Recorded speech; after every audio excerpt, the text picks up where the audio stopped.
One. What's going on, everyone? My name is Miles. Welcome back to another video. And today's video, I'm actually from the live stream on twitch.tv/jmilesyt. There'll be a link down in the description if you guys want to come watch me play some Apex Legends Season 4. But today I wanted to go over the patch notes that we have that was just released a couple of minutes ago, since Season 4 is now finally out. So starting off, we have the Season 4 Revenant. Obviously, we know Revenant is the legend that was released as Forge is dead. They say headlining the update is, of course, the new legend Revenant. Every season there has been a new playable character added, and this time Respawn has gone all out in the build up with lots of lore and teasers in anticipation. In fact, they announced Forge instead, but Revenant killed this character in cold blood to steal his spot in the Apex games. As for future of Forge, that remains to be seen, but for now, he's definitely dead. Now, these are not the official patch notes that they have released on their Twitter, but these are the patch notes. It has absolutely everything that's coming with Season 4.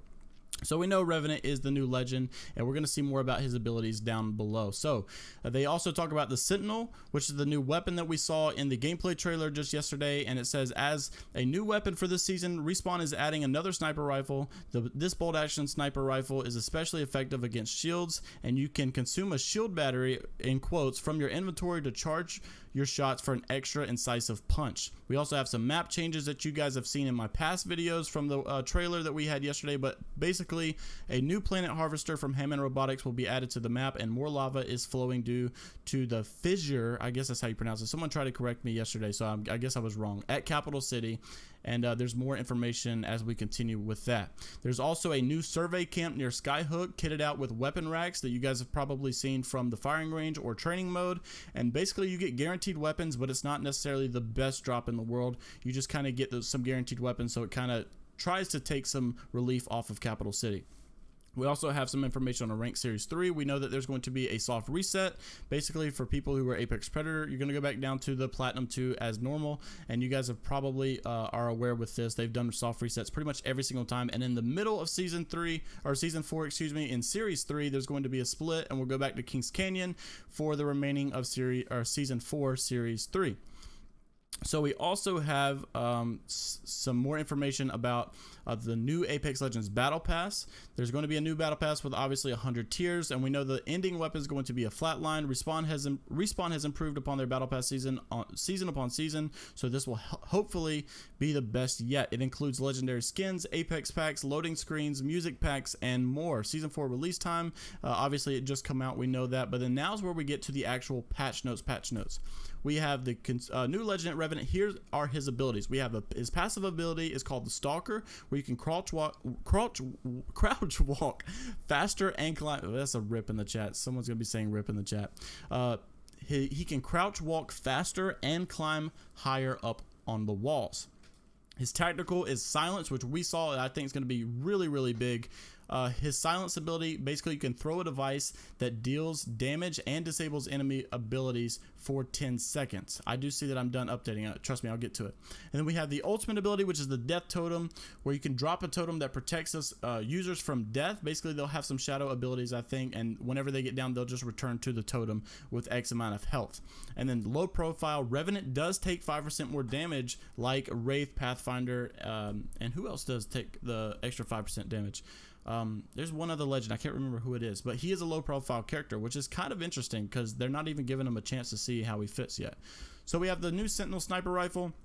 The bolt action sniper rifle is a medium to long range, and it has a fire select with a shield battery equipped. The Sentinel will consume the shield battery from your inventory and temporarily enters into an energized state. While energized, the Sentinel fires projectiles that deal massive damage to shields.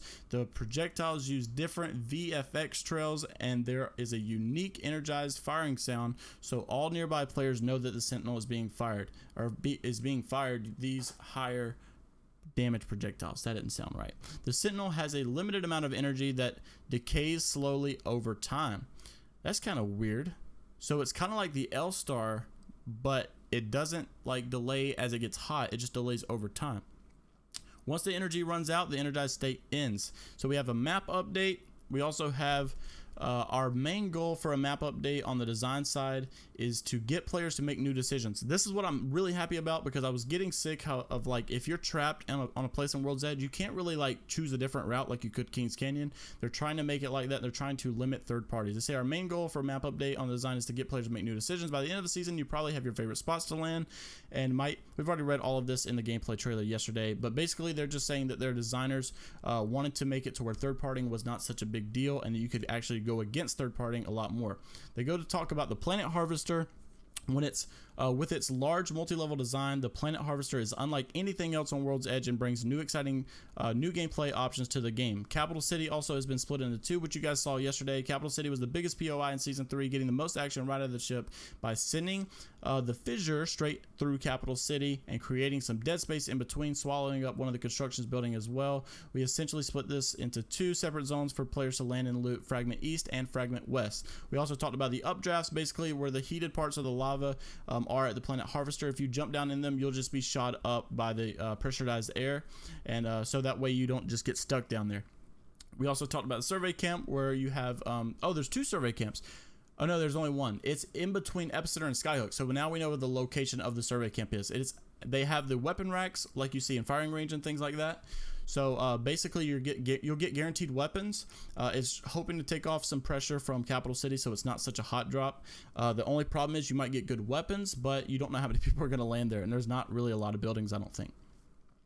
So we have ranks, the weapon racks they talk about that you'll recognize from firing range. That's just kind of going with the survey camp. That's all there is to that. Rank Series 3, moving to splits per season. 6 weeks of rank before a reset, adding the master tier. Apex Predator becomes top 500 players by platform. Soft reset and scoring are the same, but soft reset is every split. Dive Trails will be moving to a seasonal reward model, but Series 1 and 2 players are grandfathered in, which means you'll have those forever. The update how assists are scored in Series 3 also applies to Revenant's silence ability. So now if you have Revenant's silenced ability, basically you can use his silence ability and get an assist for it. So that's really cool. Anniversary login gift. So when you guys, for the first week of Season 4, from February 4th, which is today, all the way to February 11th, anyone who logs in during that time will be given an anniversary gift, which includes Year 1 Origami Flyer Charm. If you've got any ideas for Cotton, please let us know. That's pretty cool. So they're listening to the community about this. They also have the Year 1 Loyalty Badge and the 10K XP of your first match of the day available each day. So the Loyalty Badge comes in 3 different flavors depending on when you took your first leap into the dropship. So feel free to flex on all your latecomer buddies. That's going to be me. New sniper ammo. So we do have a new sniper ammo. Designer notes, our goal here is to create a deeper, more balanced, long-range meta. Wow, wow, wow. This is crazy. Okay, guys, so look at this.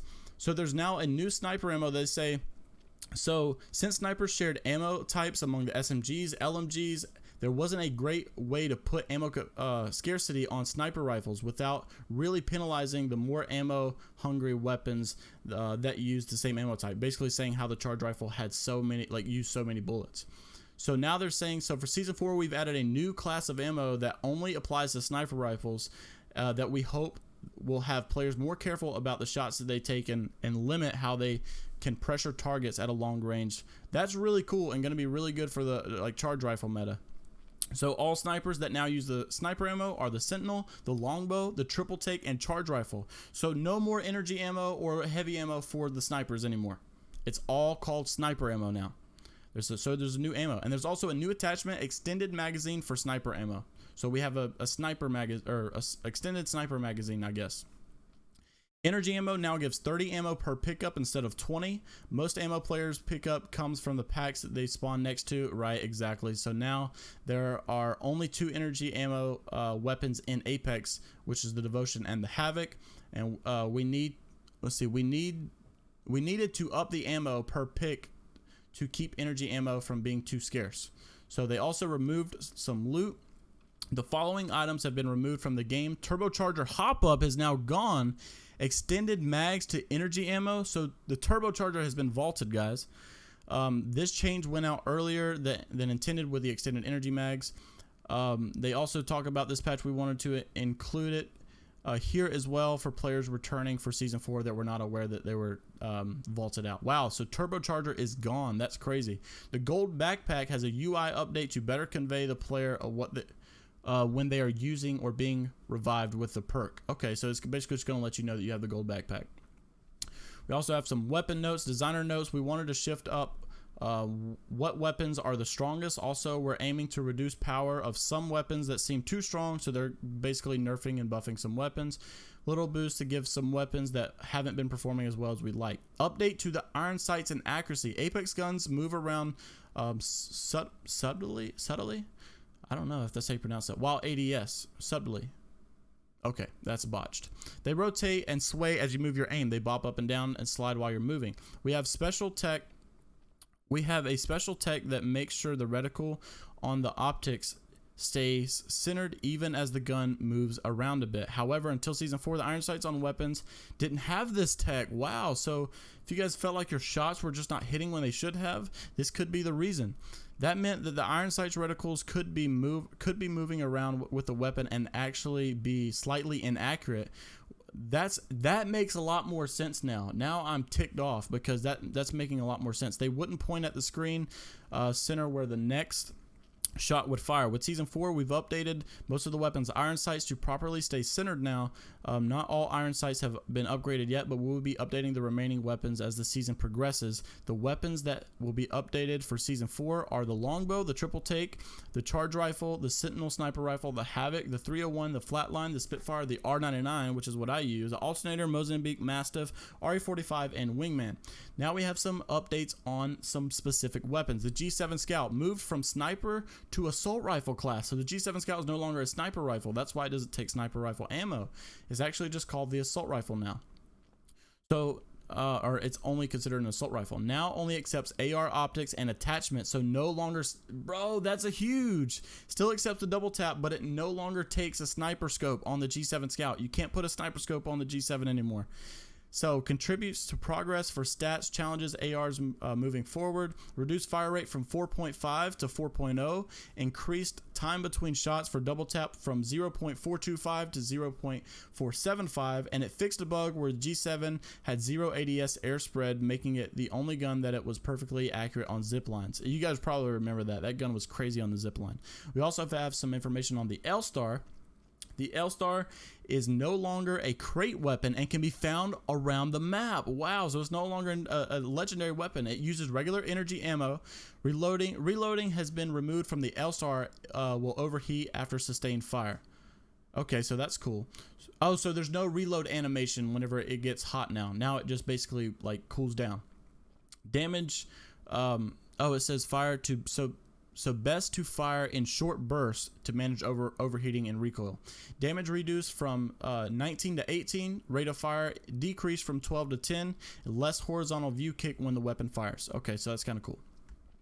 So moving on, we have some devotion. Designer notes: the devotion was chosen to go into the crate for a couple of reasons. Mainly, one, it is an energy ammo LMG, and it also is the L-Star. Wait. Energy ammo, and so is the L-Star. And 2, data shows us that fully kitted devotion is actually one of the strongest weapons in the game, no doubt, and could work at the crate power level. I agree with that. Removed from normal loot pool and is now a crate weapon. The devotion is now a crate weapon. So now the devotion has a full magazine.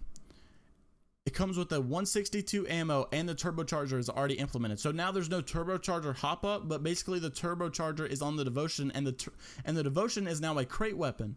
You can't pick up a devotion anymore. It's now in the crate. That's crazy. So now we have the Havoc. It says designer notes: with removal of turbocharger, we wanted to buff the base Havoc. Most notably, we are reducing horizontal recoil to making it easier to control. No longer accepts the turbocharger hop up. Turbocharger has been removed from the game, and but can still equip the select fire. Decreased time between shots when using the select fire hop up from 0.77 to 0.56. So that's pretty cool. You could shoot a lot faster now. All right, so now we have the R99 here. Oh no, they nerfed it. They kind of nerfed it.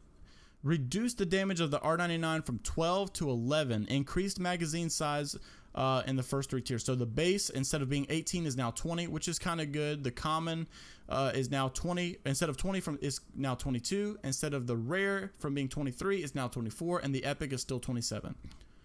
I'm kind of bummed out about that one. So for the Prowler, we have increased damage per shot from 14 to 15, so it got a little bit of a buff. The Hemlock increased the single shot fire rate from 5.6 to 6.4. So they basically just made it to where single shots not so slow now. Wingman's got some adjustments. Here we go. Oh no, that's not good. That's not good. Adjusted the magazine sizes. So the base instead of 4 is now 5. The common still 6. The rare went down to 7. And the epic went from 10 to 8. So the Wingman got another nerf. That's terrible. The EVA 8 double tap, hop up, reduced the delay between bursts. So instead of 0.85, it's now 0.80. So just a little bit faster. Mastiff, an exploit that players discovered are reported where you could rapidly fire the Mastiff. They're just now fixing that. That's crazy. By the way, you guys hear a doggo barking in the background. Gold weapons update. The following will be this. The following will be the set of new gold weapons for season 4. So, they have a new set of gold weapons. I see. So instead of it just being the EVA 8, the G7 Scout. Excuse doggo for a second. Sorry about that. The gold weapons are now the Havoc, the P20, the Sentinel, the Prowler, and the R301. That's kind of crazy. So we're back to a 301 gold weapon. Here is where it gets crazy. Legends that got buffed. Bloodhound. Bloodhound downing, not killing players adds 5 seconds to Beast of the Hunter. Oh, so if he actually downs someone, he gets 5 extra seconds on his ultimate.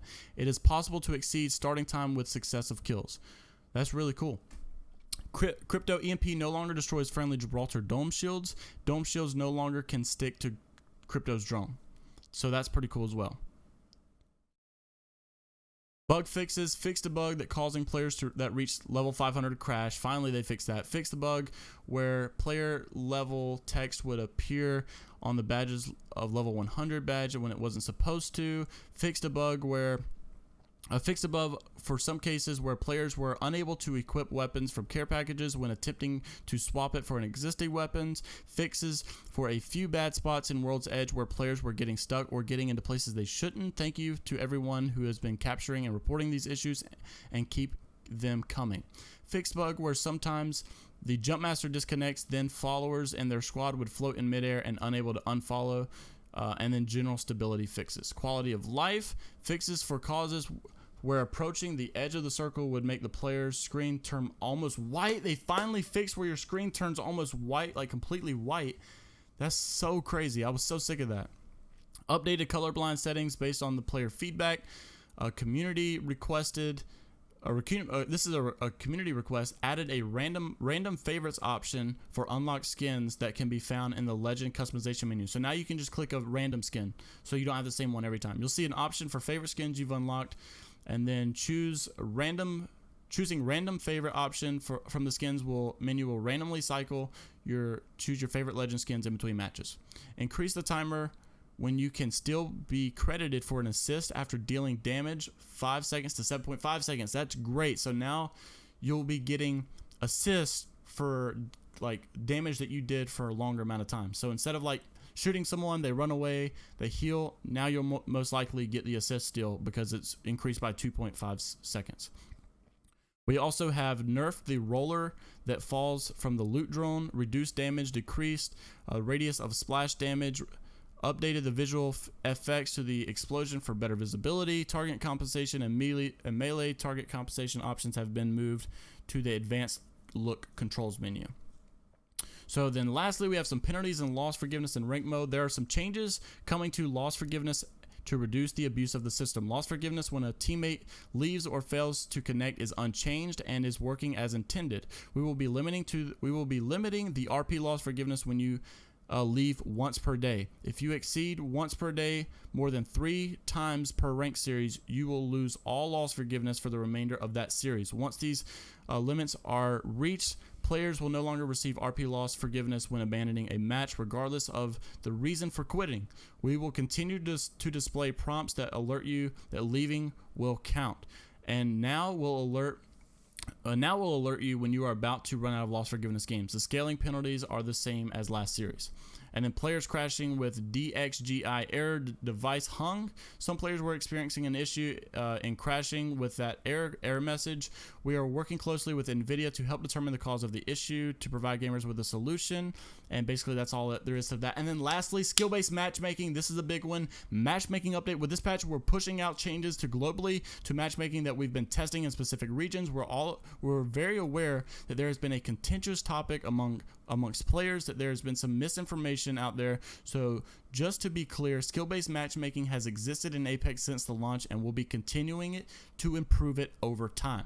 So that's all we have for the patch notes. Thank you guys so much for watching this video. I'm streaming right now on Apex Legends, or for Apex Legends, on twitch.tv/jmilesyt. Come watch me play some Season 4, and I will see you guys then.